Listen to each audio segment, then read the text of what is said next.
Alam niyo yung tanong, di ba? Magkano ka? May presyo ka ba? May presyo ba? Di ba? Sino yung magkano ka? Naalala niyo yun kung sino? Magkano ka ba? Di ba may kasabihan, lahat tayo may presyo. Lahat tayo may presyo, no? Palagay ko si Deli Atay-Atayan yan eh. Yung kay John and Marcia, di ba? Magkano ka? Kasi yun nga ang pakiramdam natin. Lahat may katapat na presyo. Yung iba, mataas na presyo, yung iba, maliit na presyo, pero meron tayong presyo. Pag-uusapin natin yan. At pag-uusapan natin yung ebanghelyo natin ngayon tungkol sa unang tanong ng famous parable of the rich young man. Remember, the parable is the parable of the rich young man. So that is the question, no? What do I do to attain eternal life? Yun ang unang tanong eh. So balikan natin yung ebanghelyo natin. Sabi ni Jesus, follow the commandments. So minimum. Tanong, eternal life. Sagot, 10 commandments. Sabi niya, ginawa ko na yan. Hinamon ni Jesus, go, sell. Di ba? Hinamon siya. Follow, but he did not follow. He went away sad. Di ba? So yun yung kwento. Yun ang kwento.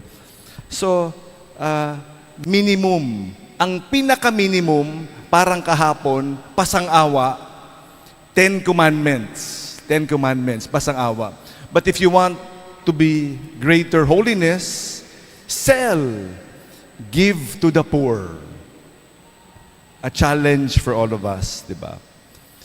Because if not, if you do not sell and give to the poor, you will go away sad because your possessions possess you.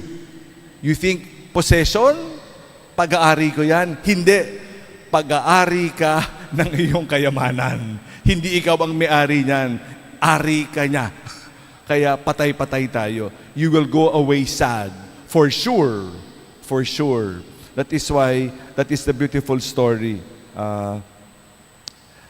So, if you want to be happy, do not be possessed by your possessions. Because happiness is not determined by your possessions.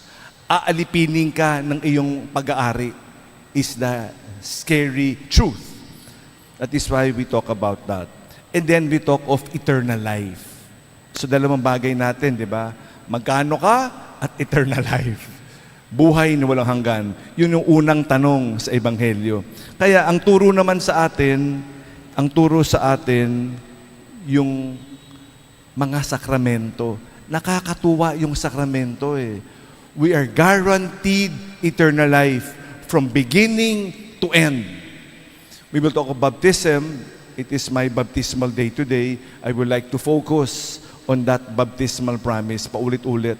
Bakit napakahalaga? We will begin with baptism and then we will end with the last sacrament, anointing of the sick, para masigurado tayo ng eternal life. We have eternal life given to us. Una, basic. Ang simulang-simula, ang pundasyon, binyag. Yung identity natin, anak ng Diyos, citizen of heaven, with the promise of eternal life. Ano yung una? Anak ng Diyos, citizen ng langit, at pinangakuan tayo ng buhay na walang hanggan. Promise. It is up to us. So, para siguraduhin, inulit in a certain sense, in confirmation. Para yung bata pa, uulitin yan para ikaw na mismo ang sumagot. Tino-confirm na yung tinanggap mo sa binyag, ko-confirm no sa kumpil. Kaya kumpil ang tawag, di ba? Confirmation, to make sure, to confirm.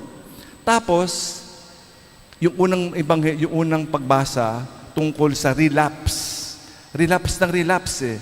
Pero yung mga sakramento kasi, minsan lang yan eh. Binyag, minsan lang. Kumpil, isa lang. Yung kumpisal, yung binyag, yung kumpisal, komunyon, at pagpapahin ng langis sa huli, pwede ulitin. Di ba? Kasi magre-relapse eh. Katulad ng unang pagbasa, magkakasala tayo ulit, magkakamali tayo ulit, kaya merong balik loob sa kumpisal. Komunyon, tapos pagpapari at pag-aasawa, tapos yung pagpapahid ng banal na langis. 7 sakramento. Ulit, binyag, kumpil, kumpisal, komunyon, tapos yung 2 pare o kasal, tapos pagpapahid ng langis. So sa simula, binyag, pundasyon, sa huli-hulihan, pagpapahid ng langis para sa mga may sakit. Sa huling biyahe natin pabalik, di ba? Para sa mga may sakit at malapit na pumanaw. So we again go back to balik loob. Eternal life is given to us. Pinangako sa atin dahil sa binyag, kinonfirm. Tapos, paulit-ulit natin sinasabi sa balik loob. Pag nagbabalik loob tayo, yung pangalan mo nakalista sa langit. Nabubura dahil sa kasalanan. Pero nagpapalista tayo, pag nagbabalik loob tayo, paulit-ulit natin. At pinapakain natin yan para tumibay sa banal na komunyon. Tapos may nagtutulungan pa, para may katulong ka, kukuha ka ng partner, yung iyong asawa. Yung partner mo tutulong sa'yo para sa eternal life. Yung partner mo para sa eternal life, ha? At hindi kumuha ka ng bato, pinukpok mo sa sarili mo para pumunta ka sa impyerno. Ay yung partner mo, katulong mo, ha? Hindi kontra katulong na magdadala sa iyo sa impyerno. Kukuha ka ng partner sa asawa. At yung iba tinatawag sa pagmamadre o pagpapare kasi hindi kami nag-asawa dahil kami ay sana makatulong sa holy orders to bring order in the life of people. No? Yun ang tawag. Tawag yun eh. Hindi naman yan, gusto ko lang eh. Yun ang tawag. Tawag ka sa buhay may asawa, tawag ka sa buhay pagpapare or single blessedness. Tawag yan. Tawag yan. At yung huling sakramento, yung pagpapahid ng langis para sa mga may sakit. Diba? So, this is the guarantee we have for eternal life. Magkano ka? Magkano ka? No? Ipagdasal natin ngayon, mag-uusap. A few days ago, nag-usap si the Russian president at the American president. Nag-usap. Di ba? Ngayon, mag-uusap. Ang mag-uusap, Amerika at saka Russia. Ang nagagera, Russia at saka Ukraine. Eh. Pero ang magkasama, hindi kasama Ukraine sa usapan. Ang usapan, Russia at Amerika. Ewan ko anong pinag-uusapan nila, anong pinaghahatian nila, di ba?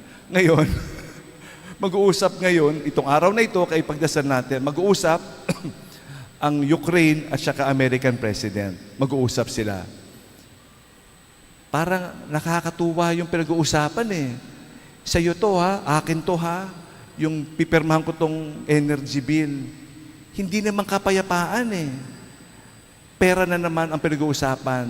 Magkano ang sayo, magkano ang sa akin. Pera na naman eh. Hindi naman kapayapaan eh. Pera? Magkano? Anong parte bibigay mo sa akin? Anong bibigay mo sa akin? Bibenta mo sa akin energy? Anong armas ang ibibili ko? Hindi naman kayapaan. Pera. Ano ba ang simbolo ng pera? Pera. Pera. Di ba? Pera. Di ba? Ang usapang pera. Walang eternal life, eternal life. Pera. Magkano ka? Magkano yung bansa mo? Magkano yung kaluluwa mo?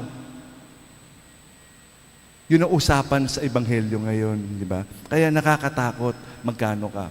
At ganyan rin, ngayon, sa Middle East, di ba? Yung Israel gusto sakupin yung Gaza. Alisin yung mga Palestino dahil sa lupa. Balik sa pera. Ganyan din sa ating West Philippine Sea. Kinukuha yung bansa natin, di ba? Dahil sa nasa na yung buhay at buhay na walang hanggan? Wala. Hindi kasama sa equation yan. Hindi kasama sa equation. Kasi ang pinag-uusapan, magkano ka ba? Magkano ka ba? Diba? May presyo ba ang buhay na walang hanggan o wala? Nagpapasalamat tayo sa Diyos sa araw na ito, in a very special way for my baptismal day. Inaalam ko sana alam niyo yung mga baptismal day. Ulit, sino nakakaalam ng kanilang baptismal day? Sige.